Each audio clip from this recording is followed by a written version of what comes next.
नमस्कार दोस्तों, स्वागत है आपका ITI एग्जाम सॉल्यूशंस में। दोस्तों, कल मैंने आपके साथ एक मॉक पेपर शेयर करा था जिसमें टोटल 120 क्वेश्चन थे टेक्निकल। तो आज हम उन क्वेश्चन को सॉल्व करेंगे। तो चलिए दोस्तों, क्वेश्चन सॉल्व करना स्टार्ट करते हैं। क्वेश्चन नंबर 1 है, the flow of electron is known as. Electron के प्रवाह को डैश के रूप में जाना जाता है। इलेक्ट्रॉन के प्रवाह को करंट के रूप में जाना जाता है। रेजिस्टेंस इलेक्ट्रॉन के प्रवाह में बाधा उत्पन्न करता है। वोल्टेज दो पॉइंट के बीच पोटेंशियल डिफरेंस को बताता है। और फ्रीक्वेंसी डायरेक्शन ऑफ करंट कितनी बार चेंज हो रही है एक साइकिल में, फ्रीक्वेंसी उसे दर्शाती है। सो दोस्तों, इसका राइट आंसर होगा option number C. Question number 2 है, solder is an alloy of. Solder का मिश्र धातु क्या है। दोस्तों, सोल्डर बना होता है लेड एंड टिन से, और ये सबसे ज्यादा उपयोग करने वाले सोल्डर धातु है। सोल्डरिंग एक प्रोसेस है दोस्तों जिसमें हम किसी दो मेटल्स को आपस में ज्वाइन करते हैं एक फिलर मेटल की मदद से। और जो फिलर मेटल होता है इसमें उसका टेम्परेचर लो होना चाहिए। जो सोल्डर की फ्यूजेबल मेल्टिंग रेंज है दोस्तों, वो है अराउंड 90 से 450 डिग्री सेल्सियस। सो दोस्तों, इसका राइट आंसर होगा option number A. Question number 3 है, what is the purpose of the choke after the fluorescent tube is just lighted to its full brightness. प्रतिदीपित ट्यूब के पूर्ण चमक तक प्रकाशित होने के बाद चोक का क्या उद्देश्य होता है। दोस्तों, इनिशियल स्टेज में फ्लोरेसेंट ट्यूब को जब हम स्टार्ट करते हैं उस टाइम चोक एक हाई वोल्टेज को प्रोड्यूस करता है ताकि गैस अंदर की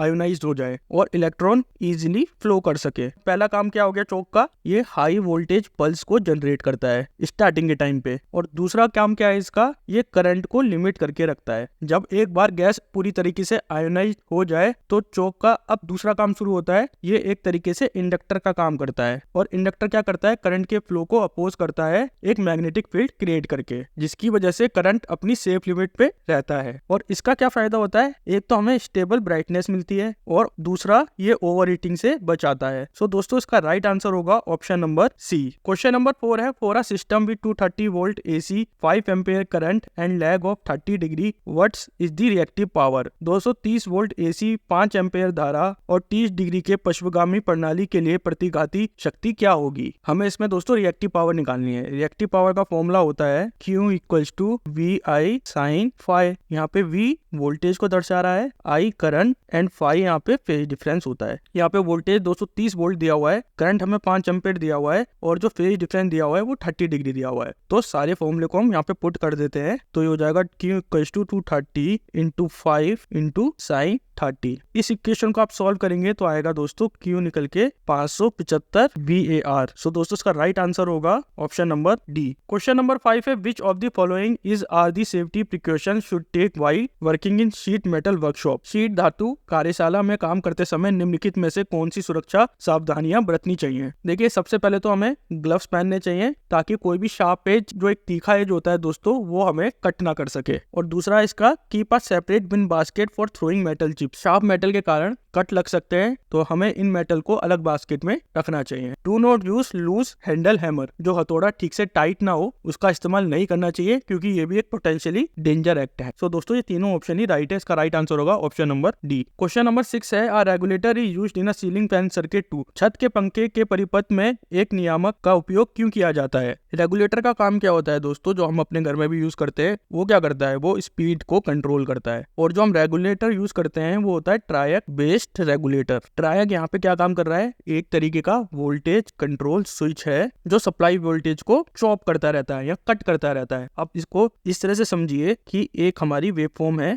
AC की, और ट्रायक ने क्या करा, इस वेवफॉर्म को यहाँ से कट कर दिया, जो मैं रेड से दिखा रहा हूँ। सेम इसने नेगेटिव डायरेक्शन में भी करा, देन इसने अगेन पॉजिटिव डायरेक्शन में करा, तो इसने वेवफॉर्म को कट कर दिया। ये काफी ज्यादा दोस्तों एनर्जी एफिशिएंट होते हैं क्योंकि इनमें लॉसेस काफी ज्यादा कम होते हैं। सो हम स्पीड को चेंज कर सकते हैं वेवफॉर्म को चेंज करके। सो इसका राइट आंसर होगा option number C. Question number 7 है, the alternator in a generating station are connected in. Generating station में प्रत्यावर्तित डैश से जुड़े होते हैं। अल्टरनेटर को हम बेसिकली स्टार कनेक्शन में कनेक्ट करते हैं क्योंकि स्टार कनेक्शन में एक तो हमें कॉमन न्यूट्रल पॉइंट मिल जाता है, और इसके क्या क्या एडवांटेज है, इससे हमें इंसुलेशन रिक्वायरमेंट भी कम होती है क्योंकि दोस्तों स्टार कनेक्शन में phase voltage 1/√3 of line voltage होता है। इसका मतलब ये हुआ कि हर वाइंडिंग को लेस इंसुलेशन की जरूरत होगी होगी as compare to delta connection. तो ये एक तरीके से कॉस्ट इफेक्टिव भी हमारा कनेक्शन होता है, जो हम पहले भी बता चुके थे कि इसमें एक कॉमन न्यूट्रल पॉइंट अवेलेबल हो जाता है, जिसकी वजह से सर्किट में काफी ज्यादा स्टेबिलिटी आती है और सेफ्टी पर्पज के लिए भी काफी ज्यादा इंपॉर्टेंट होता है। और थर्ड है कि हम इसको इजीली ट्रांसमिशन लाइन के साथ कनेक्ट कर सकते हैं। और स्टार कनेक्शन का एक और इम्पोर्टेंट पॉइंट है कि ये थर्ड हार्मोनिक को कम कर देता है या एलिमिनेट कर देता है। सो दोस्तों इसका राइट आंसर होगा ऑप्शन नंबर बी।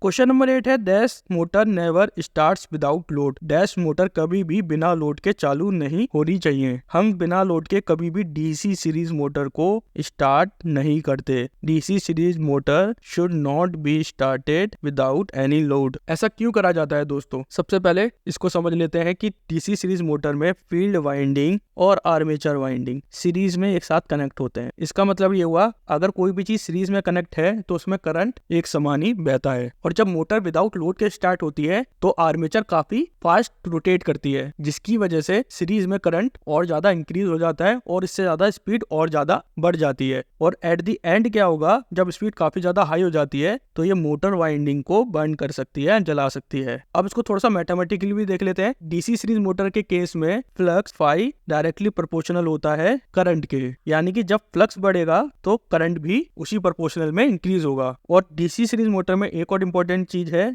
जो स्पीड होती है दोस्तों वो होती है इनवर्सली प्रोपोर्शनल फ्लक्स के, यानी कि जब फ्लक्स कम रहेगा तो स्पीड ज्यादा रहेगी और जब फ्लक्स ज्यादा रहेगा तो स्पीड कम रहेगी। अब नो लोड के केस में क्या होता है कि आर्मेचर करंट स्टार्टिंग में कम रहता है, क्योंकि आर्मेचर करंट कम है दोस्तों इसका मतलब फ्लक्स भी कम है, और जब फ्लक्स कम है दोस्तों इसका मतलब आपकी स्पीड काफी ज्यादा हाई है, जिसका सीधा खतरा आपकी मोटर वाइंडिंग्स पे पड़ता है। तो दोस्तों इसका राइट आंसर होगा option number C. Question number 9 है which of the following electronic device is used for stator voltage control in fan regulator. Fan regulator में स्टेटर वोल्टेज नियंत्रण के लिए निम्नलिखित में से किस इलेक्ट्रॉनिक उपकरण का उपयोग किया जाता है? इससे पहले भी हमने क्वेश्चन करा था फैन रेगुलेटर का कि वो क्या काम करता है, वो स्पीड को कंट्रोल करता है, और इसमें मैंने उसी टाइम बताया था कि इसमें हम क्या यूज करते हैं, हम ट्रायक का यूज करते हैं। ट्रायक क्या काम करता है, ये एसी वोल्टेज को कंट्रोल करता है। और ट्रायक का सिंबल कैसा होता है दोस्तों, इसको भी एक बार देख लेते हैं। दोस्तों ये होता है ट्रायक का सिंबल, तो इसको भी आपको याद में रखना है। आप diode, triode, SCR, BJT, MOSFET इन सबके सिंबल याद कर लेना। और ट्रायक एक तरीके का बाई डायरेक्शनल स्विच होता है, यानी कि ये दोनों डायरेक्शन में काम कर सकता है, पॉजिटिव डायरेक्शन में भी और नेगेटिव डायरेक्शन में भी। और ऑलरेडी हम बता चुके थे ये क्या करता है, ये वोल्टेज को चॉप कर देता है, जिससे हमारी फैन की स्पीड कंट्रोल हो जाती है। सो दोस्तों इसका राइट आंसर होगा option number A. Question number 10 है the charge when C equals to 0.001 microfarad and V equals to 1 kV। जब कैपेसिटर की संख्या 0.001 माइक्रोफैराड है वो और वोल्टेज 1 kV हो तो आवेश कितना होगा? चार्ज होता है Q अपॉन V, यहाँ पे कैपेसिटेंस क्या होता है, चार्ज अपॉन पोटेंशियल डिफरेंस। लेकिन इसमें इंपॉर्टेंट पॉइंट क्या है, देखिए इसमें जो वैल्यू गिवन है वो माइक्रोफैराड गिवन है, इसमें जो वैल्यू गिवन है वो kV गिवन है, तो हमें ये वैल्यू को चेंज करना पड़ेगा। क्वेश्चन थोड़ा यहीं पे ट्रिकी हो जाता है, क्योंकि हम क्या करते हैं, हम डायरेक्टली इसको सॉल्व करने लग जाते हैं, हम इनकी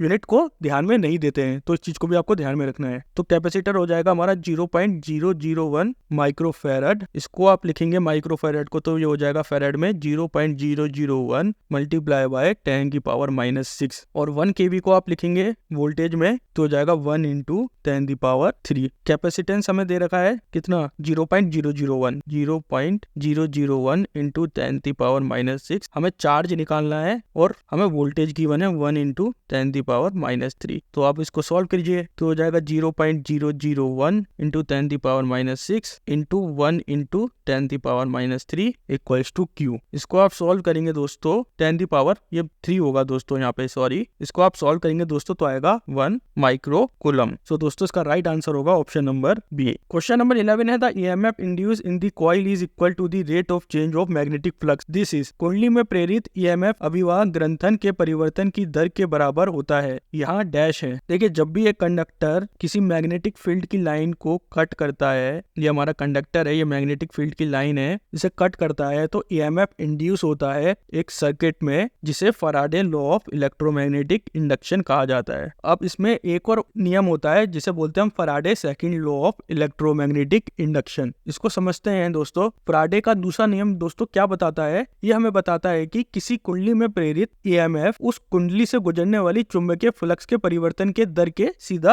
अनुपाती होता है। अगर हमें इसको इंग्लिश में समझाए तो इसका मतलब ये हुआ दोस्तों, the induce EMF in a coil is equal to the rate of change of flux linkage. इसको एक उदाहरण से समझते हैं दोस्तों। मान लीजिए आपके पास एक कॉपर वायर है या तांबे की तार है। अब इसे आप एक चुंबक के पास लेके जाते हैं। जब आप चुंबक की कुंडली को तेजी से हिलाते हैं तो चुंबकीय फ्लक्स उस कुंडली से गुजरता है और तेजी से बढ़ता है। और फैराडे का दूसरा नियम के अनुसार इस तेजी से बढ़ते चुंबकीय फ्लक्स के कारण क्या होगा? ईएमएफ जनरेट होगा और ये ईएमएफ एक करंट को प्रवाहित करने की कोशिश करेगा। और इसमें एक और इम्पोर्टेंट पॉइंट क्या है? जितना चुंबकीय फ्लक्स का परिवर्तन की गति तेज होगी उतना ही ईएमएफ मजबूत होगा। और दूसरा, जितनी कुंडली में घुमाव होगा या जितने नंबर ऑफ टर्न्स होंगे उतना ही ईएमएफ स्ट्रॉन्ग होगा। सो दोस्तों इसका राइट आंसर होगा option number D. Question number 12 है, earth wire is made up of. भू संपर्क तार किस पदार्थ की बनी होती है? अर्थिंग वायर ज्यादातर गैल्वेनाइज्ड स्टील की बनी होती है और कुछ केसेस में, स्पेशल केसेस में कॉपर की भी अर्थ वायर आपको देखने को मिल जाएगी, लेकिन अधिकतर हम गैल्वेनाइज्ड स्टील का इस्तेमाल करते हैं क्योंकि इसकी मैकेनिकल प्रॉपर्टी काफी ज्यादा अच्छी होती है और इसमें जंग का खतरा भी नहीं लगता है और ये बजट फ्रेंडली भी होती है। सो इसी वजह से हम ज्यादातर गैल्वेनाइज्ड स्टील का इस्तेमाल करते हैं। ऑप्शन नंबर डी इसका राइट ऑप्शन होगा। क्वेश्चन नंबर 13 है, the average power consumed in a purely inductive circuit is. एक शुद्ध रूप से प्रेरणिक परिपथ में उपभोग औसत शक्ति क्या होती है? पहले क्या करता है इंडक्टर? एनर्जी को स्टोर करता है और उसके बाद उस एनर्जी को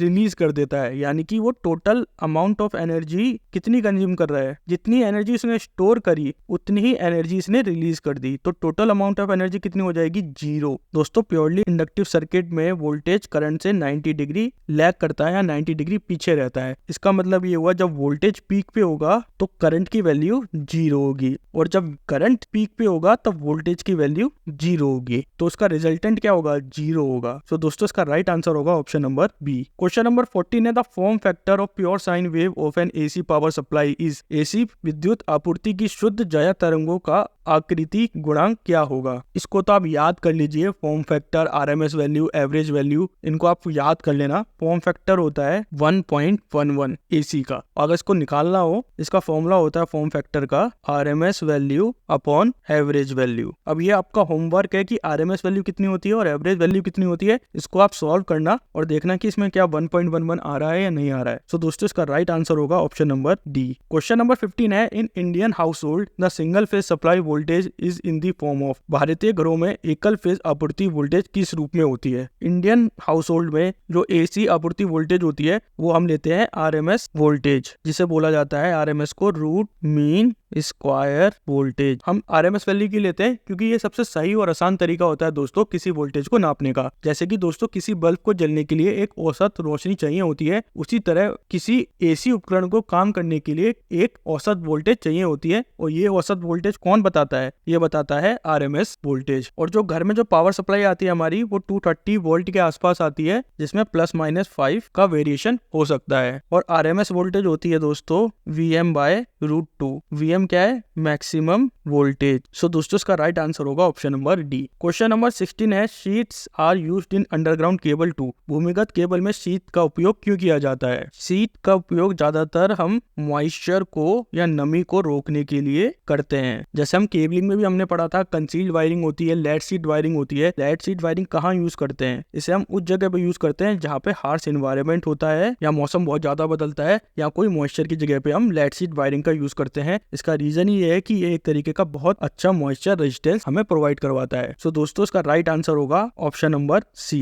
क्वेश्चन नंबर 17 है, a megger is an instrument that give the reading in. एक मेगर एक ऐसा उपकरण है जो डैश में रीडिंग देता है। मेगर इंसुलेशन रेजिस्टेंस को मेजर करने के काम आता है। एक्चुअली में ये इंसुलेशन रेजिस्टेंस काफी ज्यादा हाई होता है, तो ये हाई इंसुलेशन रेजिस्टेंस को मेजर करने के काम आता है। और दूसरा जो उसकी रीडिंग हम लेते हैं वो मेगा ओम्स में लेते हैं। सो दोस्तों इसका राइट आंसर होगा option number number B. Question number 18 है, which of the following is not a type of electrical accessory. निम्नलिखित में से कौन सा विद्युत सहायक उपकरण का एक प्रकार नहीं है। देखिए इलेक्ट्रिकल एसेसरीज कौन कौन सी होती हैं दोस्तों। पहली होती है एक कंट्रोलिंग एसेसरीज, जैसे कंट्रोल स्विच हो गया या टू वे स्विच हो गया, ये आता है कंट्रोलिंग एसेसरीज में। नेक्स्ट आता है होल्डिंग एसेसरीज, जिसे बोला जाता है धारक सहायक उपकरण। इनका उपयोग इसलिए किया जाता है, ये किसी उपकरण को पकड़ के रखते हैं, जैसे लैंप को होल्ड करने के लिए कोई उपकरण हमें चाहिए होता है, होल्डर हम यूज करते हैं, तो ये आता है होल्डिंग एसेसरीज में। देन आता है हमारा सेफ्टी एसेसरीज, सुरक्षात्मक सहायक उपकरण। ये किसी डैमेज से बचाने के लिए इनका उपयोग किया जाता है, जैसे कि फ्यूज, सर्किट ब्रेकर, एमसीबी, तो ये हो गए सेफ्टी एसेसरीज। देन आता है आउटलेट एसेसरीज, ये बेसिकली पोर्टेबल अप्लायंसेस होती हैं, जैसे फैन, टीवी, आयरन, ये किस में आता है, ये आउटलेट एसेसरीज में आता है। लास्ट आता है जनरल एसेसरीज, ये एसेसरीज स्पेशल पर्पस के लिए यूज होती हैं, जैसे कनेक्टर, अडेप्टर, सीलिंग रोज। सो दोस्तों इसमें कौन सी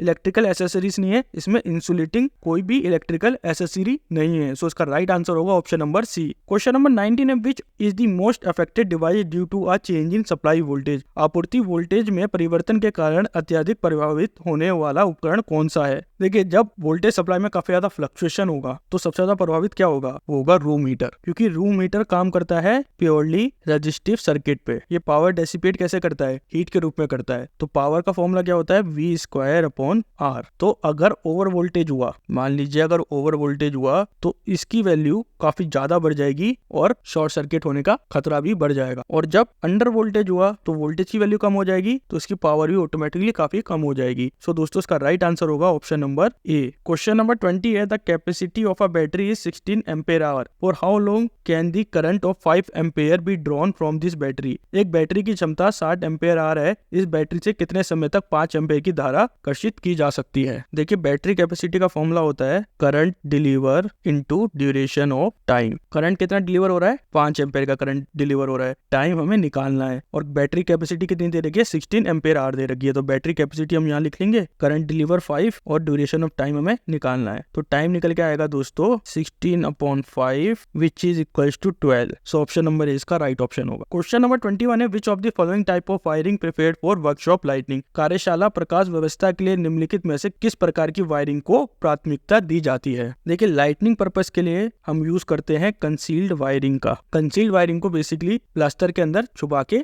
लगाया जाता है, क्योंकि एक तो ये सेफेस्ट वायरिंग होती है, इसमें एक्सटर्नल फैक्टर का रिस्क काफी ज्यादा कम होता है और इसकी अपीयरेंस भी काफी ज्यादा अच्छी होती है, दिखने में काफी ज्यादा अच्छा लगता है। कोई भी बाहर में तार और कुछ भी इलेक्ट्रिकल पाइप्स नहीं दिखते हैं, और इसमें वेयर एंड टेयर का खतरा भी काफी ज्यादा कम होता है, यानी कि इसको रख रखाव की जरूरत भी काफी ज्यादा कम होती है, और ये रिलायबल होता है और लॉन्ग लास्टिंग होता है। इसलिए हम ज्यादातर यूज करते हैं कंसील्ड कंडक्ट वायरिंग का। ऑप्शन नंबर सी इसका राइट ऑप्शन होगा। क्वेश्चन नंबर 22 है, what is the unit of intensity of electrical field. विद्युत क्षेत्र की तीव्रता की इकाई क्या होती है, उसकी इकाई होती है दोस्तों न्यूटन पर कॉलम। क्वेश्चन नंबर 23 है, in a full wave rectifier the diode conducts for. एक पूर्ण तरंग रेक्टिफायर में डायोड चालित करता है। देखिए फुल वेव रेक्टिफायर कुछ ऐसा होता है, ये डायोड D1, ये डायोड D2, ये डायोड D3 एंड ये डायोड D4। दोस्तों पहले आप में करंट फ्लो करता है यहाँ से, देन ये D3 के पास जाता है, D1 के पास जाता है, D3 ने ब्लॉक करा, D1 ने पास करा इसे, देन ये रेजिस्टिव सर्किट से होते हुए देन ये D2 तक जाता है। तो फर्स्ट हाफ में D1 और D2 कंडक्ट करते हैं, सेम सेकंड हाफ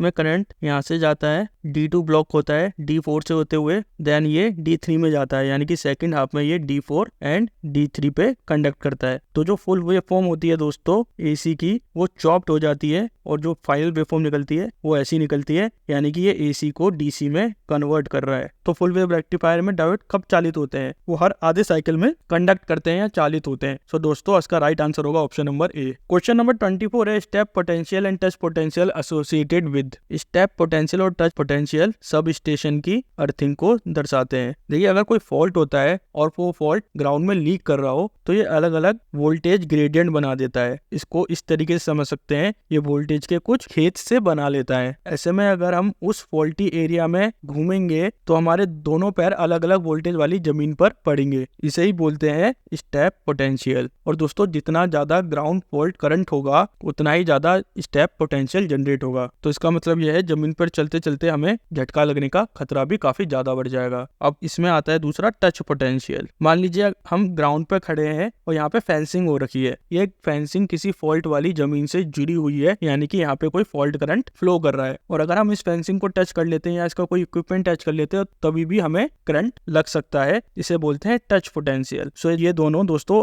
आते हैं सब स्टेशन की अर्थिंग में। सो इसका राइट आंसर होगा option number B. Question number 5 है, if the power factor of the load decrease the transmission line losses are. अगर पावर फैक्टर कम होगा कहीं भी हो दोस्तों, चाहे हमारे घरों में हो चाहे ट्रांसमिशन लाइन में हो, तो लॉसेस बढ़ेंगे। ये हर जगह यूनिवर्सल है, कहीं भी इसका कोई अपवाद नहीं है। जब भी पावर फैक्टर कम होगा तो लॉसेस बढ़ेंगे, क्योंकि हमारी करंट डिमांड बढ़ जाती है पावर फैक्टर कम होने पे, और जब करंट डिमांड बढ़ती है तो हीट लॉसेस बढ़ जाते हैं, और जब हीट लॉसेस बढ़ेंगे तो ऑब्वियस सी बात है एफिशिएंसी कम हो जाएगी। पावर फैक्टर बताता है एफिशिएंसी, जितनी ज्यादा एफिशिएंसी होगी उतना ही अच्छा पावर फैक्टर होगा। ऑप्शन नंबर ए इसका राइट ऑप्शन होगा। क्वेश्चन नंबर 26 है, which of the following is a function of a resistor. प्रतिरोध क्या करता है? करंट के फ्लो को रोकता है या करंट के फ्लो में बाधा उत्पन्न करता है। सो ऑप्शन नंबर सी इसका राइट ऑप्शन होगा। क्वेश्चन नंबर 27 है, the maximum speed of a synchronous machine for 50 hertz is. 50 hertz के लिए तुल्यकालिक मशीन की अधिकतम गति क्या होगी? सिंक्रोनस स्पीड होती है दोस्तों 120 f/p। दोस्तों एक सिंक्रोनस मशीन में minimum number of pole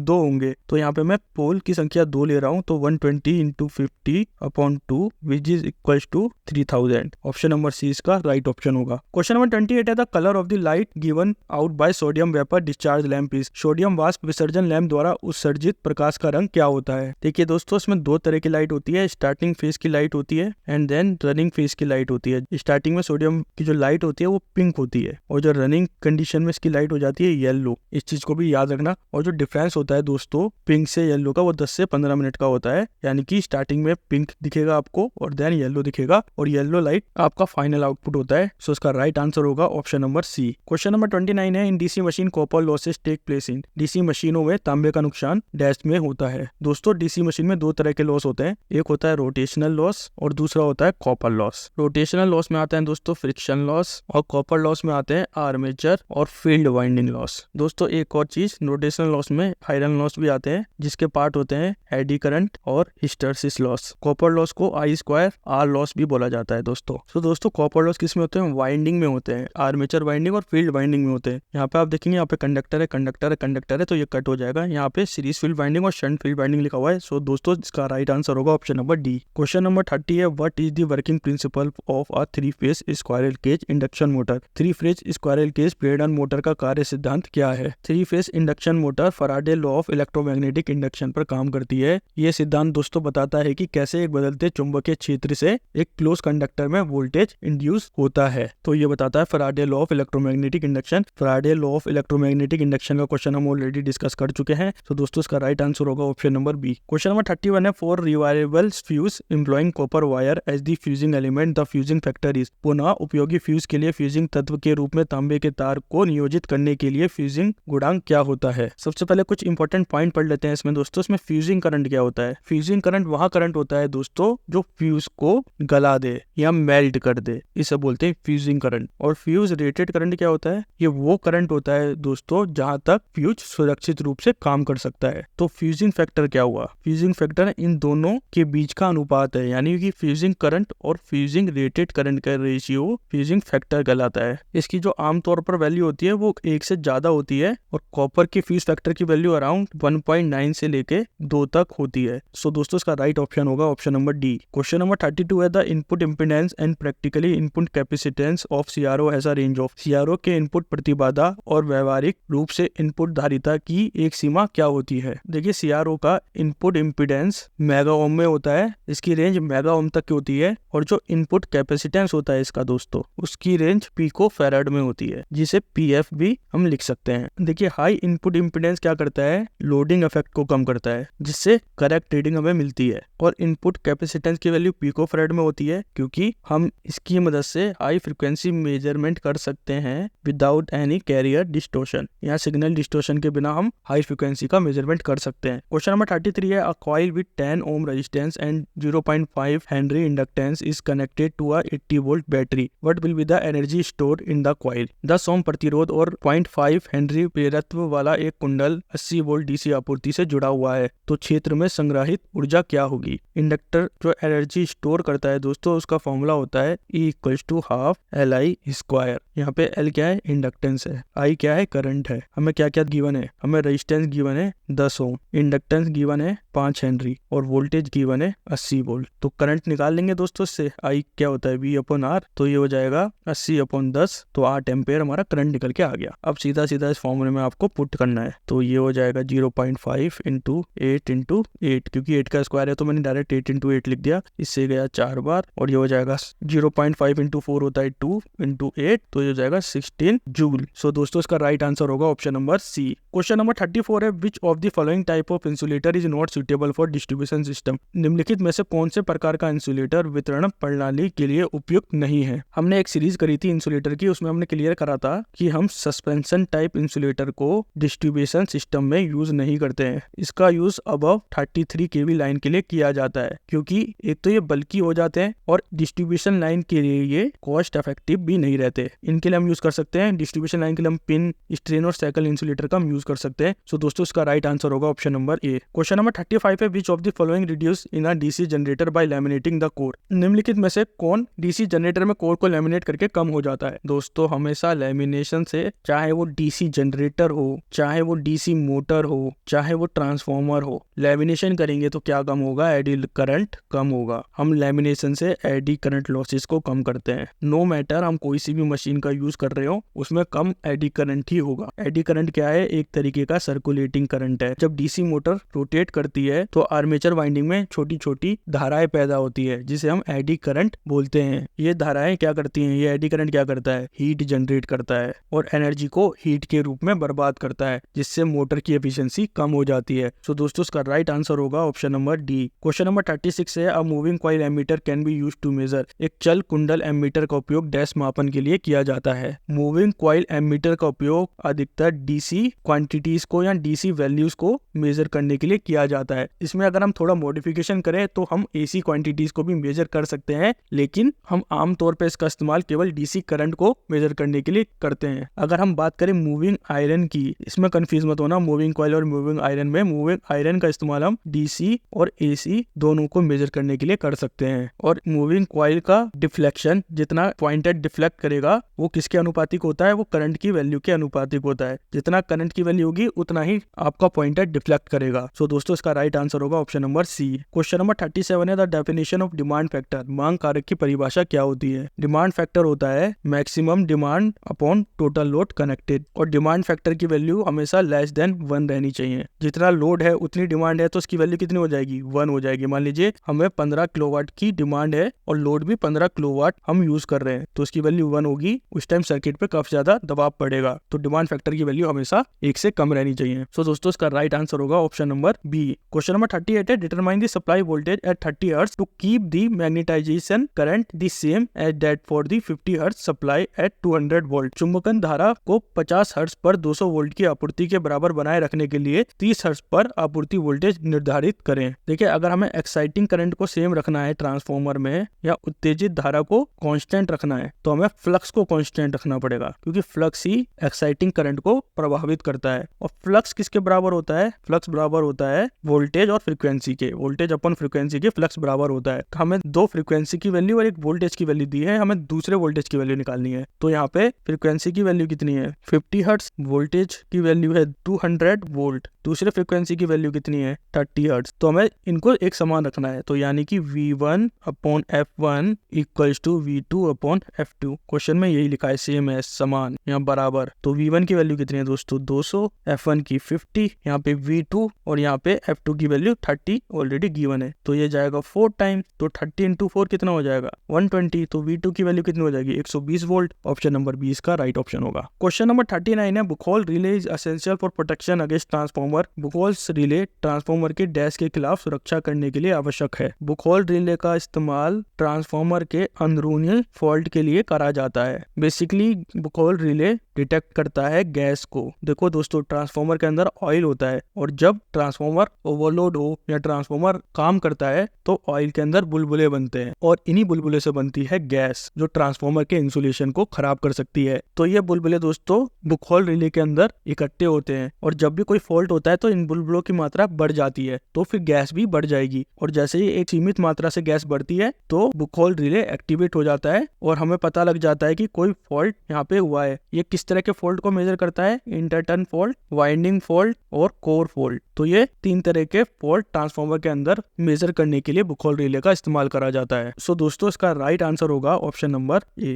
question number 40 है, what happen if a capacitor is placed in a parallel with DC source. यदि एक संधारित्र को डीसी स्रोत के समांतर रखा जाए तो क्या होगा? देखिए, कैपेसिटर का रिएक्टेंस क्या होता है? वो होता है 1/2πfc। डीसी में फ्रीक्वेंसी वेग कितनी होती है? 0 होती है, तो xc कितना हो जाएगा? 1/0, तो xc हो जाएगा इनफाइनाइट, है ना। कैपेसिटेंस यहाँ पे इनफाइनाइट हो जाएगा, यहाँ इसका कैपेसिटिव रिएक्टेंस इनफाइनाइट हो जाएगा। तो सर्किट कैसे काम करेगा? तो ये ओपन सर्किट की तरह काम करेगा, यानी कि कोई पाथ अवेलेबल ही नहीं है। इसमें रेजिस्टेंस ही इतना ज्यादा है कि करंट इस जगह पे फ्लो ही नहीं कर सकता है। तो जहाँ पे करंट फ्लो ही ना कर सके उस सर्किट को क्या बोला जाता है? उस सर्किट को बोला जाता है ओपन सर्किट। सो दोस्तों, इसका राइट आंसर होगा option number B. Question number 42 है, in a DC machine if voltage terminal and E is inductance EMF in the armature, then which is the following is true for DC machine। DC machine में यदि armature V terminal वोल्टता और E प्रेरित EMF, तो DC machine के DC motor की तरह कार्य करने के लिए निम्नलिखित में से कौन सा सही है? DC मोटर ऐसी मशीन है जो इलेक्ट्रिकल एनर्जी को मैकेनिकल एनर्जी में कन्वर्ट करती है। हम DC मोटर में टर्मिनल वोल्टेज अप्लाई करते हैं और ये वोल्टेज EMF को इंड्यूस करता है। अगर मोटर को ऑपरेट करना हो तो हमेशा वोल्टेज की मात्रा इंड्यूस EMF की मात्रा से ज्यादा होगी, क्योंकि लेंस लॉ के अकॉर्डिंग EMF वोल्टेज को अपोज करेगा। लेंस लॉ क्या बताता है? जो जिसे प्रोड्यूस कर रहा है वही उसको अपोज भी करता है। तो अगर मान लीजिए डीसी में अगर ये वाला केस ना हो, वोल्टेज EMF से ज्यादा ना हो, या ये कह लीजिए कि EMF वोल्टेज से ज्यादा हो, तो जब EMF वोल्टेज से ज्यादा होता है तो मोटर जनरेटर की तरह काम करती है। और इसका एक मुख्य कारण भी है कि वोल्टेज EMF से ज्यादा होना चाहिए, क्योंकि मोटर को रोटेट करने के लिए सफिशिएंट टॉर्क की जरूरत होती है। अगर टॉर्क नहीं होगा तो मोटर रोटेट ही नहीं करेगी और करंट तभी फ्लो करेगा जब वोल्टेज EMF से ज्यादा होगा। सो दोस्तों, इसका राइट आंसर होगा option number B. Question number 42 है, the creeping is observed in dash में विस्मरण प्रेषित किया जाता है। क्रीपिंग वो एक फिनोमिना है दोस्तों जिसमें एक एनर्जी मीटर रोटेट करता रहता है जब कोई करंट फ्लो ना कर रहा हो। तो कायदे से इसको कब रोटेट करना चाहिए, रीडिंग कब शो करनी चाहिए? जब उसमें करंट फ्लो करे या उसमें कोई हम लोड कनेक्ट करें। लेकिन क्रीपिंग के टाइम पे क्या होता है, बिना लोड के ही इसका पॉइंटर थोड़ा रोटेट करना लग जाता है, जिसकी वजह से जो हमें रीडिंग मिलती है वो हमें रीडिंग थोड़ी गलत मिलती है और एनर्जी ज्यादा कंज्यूम भी होती है। तो ये फिनोमेना हमें किस में देखने को मिलता है? ये एनर्जी मीटर में देखने को मिलता है। सो दोस्तों, इसका राइट आंसर होगा option number C. Question number 43 है, which is the correct statement for salient pole type alternator. निम्नलिखित में से कौन सा कथन ध्रुव प्रकार प्रतिवर्ती के लिए सही है? देखिए, 2 तरह के अल्टरनेटर होते हैं दोस्तों, एक साइलेंट पोल और एक सिलेंड्रिकल। ये मैं यहाँ पे S और C से डिनोट कर रहा हूँ। साइलेंट पोल अल्टरनेटर का डायमीटर लार्ज होता है, इसका डायमीटर स्मॉल होता है। साइलेंट पोल यूज होते हैं लो स्पीड के लिए और सिलेंड्रिकल पोल यूज होते हैं हाई स्पीड के लिए। इसमें डैम्पर वाइंडिंग की रिक्वायरमेंट होती है, इसमें डैम्पर वाइंडिंग की रिक्वायरमेंट नहीं होती है। इसमें लॉसेस ज्यादा होते हैं, इसमें लॉसेस कम होते हैं। और इसकी एक्सियल लेंथ ज्यादा होती है या अक्षयी लंबाई जिसे बोलते हैं, इसकी एक्सियल लेंथ कम होती है। सो ये कुछ डिफरेंस है। अगर हम ऑप्शन की बात करें सो ऑप्शन नंबर बी इसका राइट ऑप्शन होगा, क्योंकि इसका डायमीटर बड़ा होता है और शॉर्ट एक्सियल लेंथ होती है। क्वेश्चन नंबर 44 है, at the starting of induction motor the rotor frequencies. प्रेरण मोटर की शुरुआत में रोटर की आवृत्ति डैश होती है। देखिए, इंडक्शन मोटर की स्लिप होती है ns minus nr upon ns। यहाँ पे ns क्या है? Synchronous speed. nr क्या है? Rotational speed. और रोटेशनल फ्रीक्वेंसी होती है sf। स्टार्टिंग के टाइम पे दोस्तों जो रोटेशनल स्पीड होती है इंडक्शन मोटर की वो 0 होती है, क्योंकि मोटर स्टैंड स्टिल कंडीशन में होती है। तो स्लिप कितनी हो जाएगी दोस्तों? ns minus 0 upon ns। तो स्लिप हो जाएगी दोस्तों 1। दोस्तों, स्लिप की वैल्यू आई 1। अब इस 1 को हम इस वाली इक्वेशन में पुट कर देंगे। रोटेशनल फ्रीक्वेंसी हो गई 1 इंटू एफ। स्टार्टिंग के टाइम पे रोटेशनल फ्रीक्वेंसी हो जाएगी सप्लाई फ्रीक्वेंसी के बराबर। सो ऑप्शन नंबर 20 का राइट ऑप्शन होगा। क्वेश्चन नंबर 45 है, in a 3 phase system the phase difference between the winding coil is. 3 phase प्रणाली में वाइंडिंग कॉइल के बीच फेज अंतर डैश होता है। देखिए, एक बैलेंस 3 फेज सिस्टम में जो 3 फेज के बीच का डिफरेंस होता है वो 120 डिग्री रहता है, क्योंकि एक रोटेशन टोटल दोस्तों एसी की 360 डिग्री की होती है ना। तो तीनों फेज का जो डिफरेंस होगा वो 120 डिग्री रहेगा, समान रहेगा। सो ऑप्शन नंबर डी इसका राइट ऑप्शन होगा। क्वेश्चन नंबर 46 है which of the following principle is KVL based on? Kirchhoff वोल्टता नियम निम्नलिखित में से किस सिद्धांत पर काम करता है? दोस्तों केवीएल जो सिद्धांत यूज करता है वो यूज करता है कंजर्वेशन ऑफ एनर्जी, यानी कि ऊर्जा का संरक्षण। इस पे हमारा केवीएल काम करता है। और KCL Kirchhoff current law use करता है कंजर्वेशन ऑफ चार्ज। केवीएल हमें बताता है दोस्तों कि एक क्लोज सर्किट में, मान लीजिए क्लोज सर्किट है, यहाँ पे एक रेजिस्टेंस लगा दिया, यहाँ पे एक रेजिस्टेंस लगा दिया और ये हमारा वोल्टेज हो गया, ये V1 ये V2। तो किरचॉफ लॉ ये बताता है दोस्तों जो अलजेब्रिक सम होगा इस क्लोज लूप का वो होगा 0। ये किरचॉफ का नियम बताता है। इसका मतलब ये हुआ दोस्तों कि ना एनर्जी इस सर्किट में कंज्यूम हुई, ना इस सर्किट में एनर्जी डिस्ट्रॉय हुई, केवल एनर्जी की फॉर्म बदल गई। तो हो जाएगा माइनस ये minus V plus V1 plus V2 equals to 0। ये इसका फॉर्मूला निकल के आता है। सो दोस्तों इसका राइट आंसर होगा option number B. Question number 47 है control accessories like energy meter, iron clad switch, fuses etcetera are called dashboards. जिन बोर्डों पर विभिन्न नियंत्रण सहायक उपकरण जैसे ऊर्जा मीटर, लोह, टेंट, स्विच, फ्यूज आदि जिसके अंदर रखे जाते हैं उन्हें क्या कहा जाता है? जिसके अंदर ये सारी चीजें रखी जाती हैं उसे बोला जाता है दोस्तों पैनल बोर्ड। पैनल बोर्ड का मुख्य काम क्या है? ये पावर को डिस्ट्रीब्यूट करता है थ्रू सर्किट ब्रेकर और फ्यूज के। सो ये पैनल बोर्ड का काम है। इसका राइट आंसर है option number A. Question number 48 है what function does silica gel serve in breather for transformer? Transformer में ब्रीथर्स में सिलिका जेल का कार्य क्या होता है? देखिए ट्रांसफॉर्मर में ब्रीथर का काम क्या होता है? ये जो बाहर की जो एयर होती है, आउटसाइड एयर होती है, उसके अंदर होती है दोस्तों नमी। ठीक है, उस नमी से क्या होगा, हम ट्रांसफॉर्मर के अंदर यूज करते हैं ऑयल, तो ऑयल का इंसुलेशन खराब हो जाएगा, तो हमें उस नमी को बचाना होता है जो बाहर की नमी होती है। बेसिकली हम एयर का सर्कुलेशन भी करते हैं ट्रांसफॉर्मर के अंदर, इस चीज को भी आप ध्यान में रखना। तो उस नमी को बचाने के लिए हम यूज करते हैं सिलिका। सिलिका क्या करता है? उस नमी को सोख लेता है। सिलिका का कलर होता है एक्चुअल में ब्लू, लेकिन जब वो नमी सोखता रहता है और एक लिमिट आती है जब पूरा सिलिका नमी सोख चुका होता है, उससे ज्यादा वो नमी नहीं सोख सकता, तो उसका कलर हो जाता है पिंक। इस चीज को भी आप ध्यान में रखना, क्वेश्चन इस तरह से भी पूछा जा सकता है। सिलिका क्या कर रहा है? मॉइस्चर को एब्जॉर्ब कर रहा है। सो ऑप्शन नंबर सी इसका राइट ऑप्शन होगा। क्वेश्चन नंबर 49 है for a decorative series of lightning how many 4 volt bulb can be connected to a 240 volt supply? प्रकाश की एक सजावटी श्रृंखला के लिए 240 वोल्ट आपूर्ति से कितने 4 वोल्ट बल्ब जोड़े जा सकते हैं? दोस्तों पहली चीज, सीरीज में करंट सेम रहता है लेकिन वोल्टेज एडिटिव होता है, तो हमने n बल्ब को सीरीज में कनेक्ट करा है और एक बल्ब का वोल्टेज है 4 वोल्ट, तो हम कितने बल्ब कनेक्ट कर सकते हैं 240 वोल्ट सप्लाई के लिए? तो हो जाएगा 240/4, यानी कि हम 60 बल्ब को कनेक्ट कर सकते हैं। सो ऑप्शन नंबर ए इसका राइट ऑप्शन होगा। क्वेश्चन नंबर 50 है which of the following test is used to locate the location of earth fault in a cable? निम्न में से कौन सा परीक्षण केबल के भूदोष के स्थान को पता लगाने के लिए प्रयोग किया जाता है? भूदोष के स्थान का पता लगाने के लिए हम यूज करते हैं मुरे लूप टेस्ट का या मरे लूप टेस्ट का। और ये किस प्रिंसिपल पे काम करता है? ये व्हीट स्टोन के प्रिंसिपल पर काम करता है। व्हीट स्टोन का प्रिंसिपल एक अननोन रेजिस्टेंस को मेजर करने के लिए यूज होता है। इस चीज को भी आप ध्यान में रखना। इसमें 3 रेजिस्टेंस की वैल्यू गिवन होती है, एक अननोन रेजिस्टेंस होता है, हम उस अननोन रेजिस्टेंस की वैल्यू को निकालते हैं। इसमें क्या करते हैं, एक हमारी मान लीजिए ये फॉल्टी केबल है, यहाँ पे कहीं फॉल्ट है, इसके पैरेलल में हम एक अच्छी केबल लगाते हैं, ये हमारी साउंड केबल है, तो एक तरीके का एक ये लूप बन गया। अब हम रेजिस्टेंस को एडजस्ट करते हैं, सर्किट के रेजिस्टेंस को एडजस्ट करते हैं। यहाँ पे फॉल्ट है तो यहाँ पे डिफ्लेक्शन हो जाएगा 0। फॉल्ट वाली लोकेशन पे दोस्तों पॉइंटर रिफ्लेक्ट करेगा 0, इससे हमें पता लग जाएगा कि इस जगह पे फॉल्ट है। सो दोस्तों इसका राइट आंसर है option number A. Question number 51 है which among the following is the temperature regulating component of N automatic electrical iron? निम्नलिखित में से कौन सा स्वचालित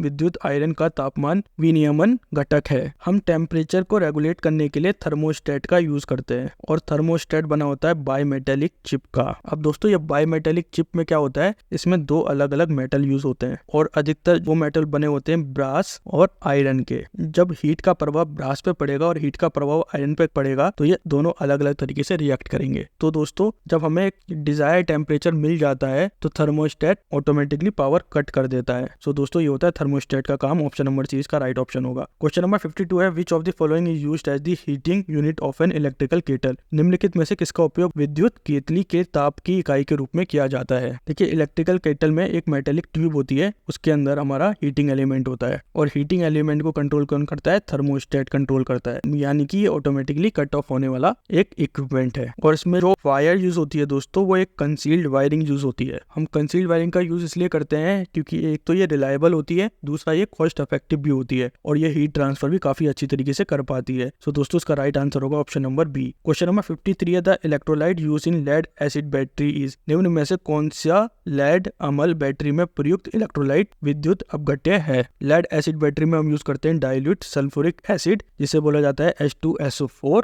जिसमें 35% होता है सल्फ्यूरिक एसिड और 65% होता है वाटर, और ये इलेक्ट्रोकेमिकल रिएक्शन जनरेट करने के लिए एक इम्पोर्टेंट फैक्टर है दोस्तों। अब इसकी कुछ इंपॉर्टेंट पॉइंट है दोस्तों। अगर H2SO4 की स्पेसिफिक ग्रेविटी 1.13 होती है, इसका मतलब सेल पूरी तरीके से डिस्चार्ज है। अगर इसकी स्पेसिफिक ग्रेविटी 1.28 होगी तो सेल पूरी तरीके से चार्ज है। तो ये दो वैल्यू आप हमेशा याद में रखना। सो इसका राइट आंसर होगा दोस्तों option number B. Question number 54 है the lamp efficacy lumen per watt of CFL is, CFL की लैंप प्रभाव वक्रीता क्या होगी। लैंप एफिकेसी को दोस्तों लैंप एफिशिएंसी भी बोला जाता है, जो हम इल्यूमिनेशन के क्वेश्चन में डिस्कस भी कर चुके हैं। तो प्रकाश दक्षता दोस्तों यहाँ नापती है कि एक प्रकाश स्रोत कितनी अच्छी तरीके से प्रकाश फैला रहा है, यहाँ ये कितना अच्छी तरीके से प्रकाश को उत्पन्न कर रहा है। CFL की लैंप एफिकेसी होती है दोस्तों वो 60 से 80 के बीच में होती है, और जो LED की लैंप एफिशिएंसी होती है वो 100+ होती है। सो दोस्तों इसका राइट आंसर होगा, हम बीच की वैल्यू ले लेते हैं, option number A. Question number 55 है penstock in a hydro power plant are saved from any damage by, जल विद्युत संयंत्र में पेन स्टॉक को किसके द्वारा किसी भी नुकसान से बचाया जाता है। हम पेन स्टॉक को बचा सकते हैं दोस्तों सर्ज टैंक की मदद से। सर्ज टैंक एक तरीके का स्मॉल स्टोरेज भी होता है, जैसे हम पानी को स्टोर करके रखते हैं, सर्ज टैंक भी डैम में पानी को स्टोर करके रख सकता है। जब लोड की जरूरत कम होती है तो हम क्या करते हैं, हम सर्ज टैंक पे पानी को स्टोर करके रखते हैं। एक तो ये काम हो गया सर्ज टैंक का। दूसरा काम क्या हो गया, अगर अचानक से वाटर फ्लो बढ़ जाता है, मान लीजिए कहीं बाढ़ आ गई या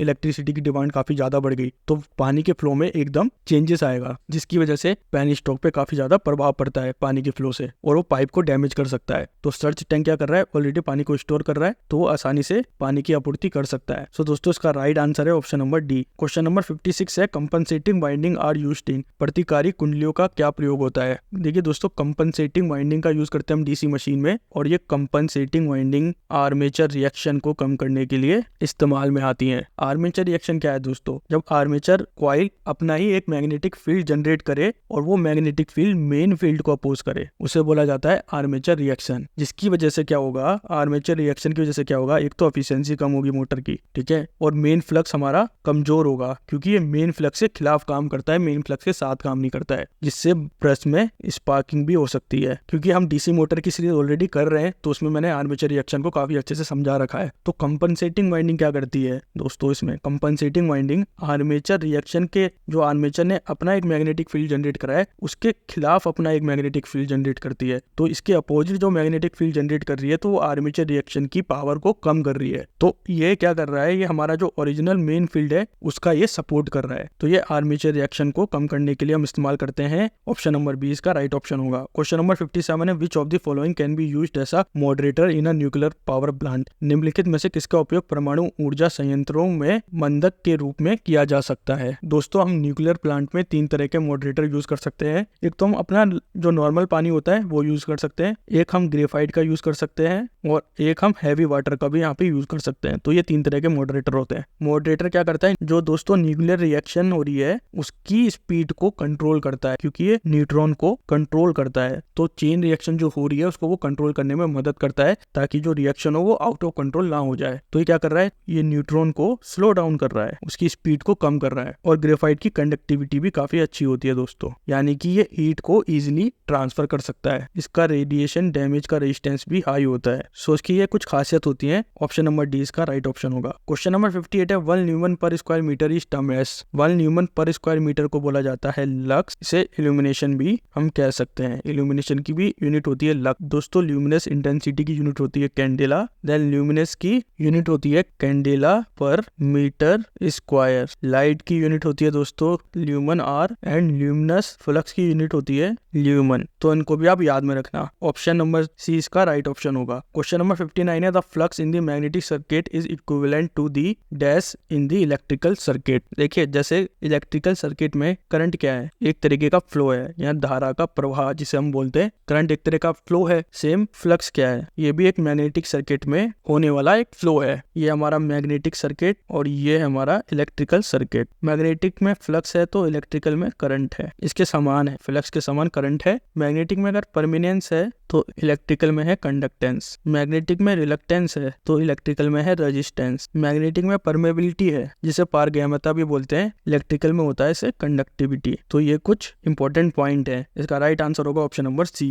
क्वेश्चन नंबर 60 है, which tool is used to measure the size of the conductor. किस उपकरण का प्रयोग चालक के आकार को मापने के लिए किया जाता है। चालक के आकार को मापने के लिए हम यूज करते हैं स्टैंडर्ड वायर गेज का। इसमें क्या होता है दोस्तों, छोटे छोटे होल्स बने होते हैं, ठीक है। इस होल में हम वायर को डालते हैं। जिस होल में वायर प्रॉपर्ली इंसर्ट हो जाए उस होल का हम नंबर चेक कर लेते हैं, उस नंबर से पता लग जाता है इस वायर का साइज क्या है। सो दोस्तों इसका राइट आंसर है ऑप्शन नंबर सी। दोस्तों बाकी 60 क्वेश्चन हम नेक्स्ट वीडियो में कंप्लीट करेंगे। अगर आपको ये वीडियो पसंद आया है तो प्लीज इस वीडियो को लाइक कीजिए और हमारे चैनल को सब्सक्राइब कीजिए। And thanks for watching.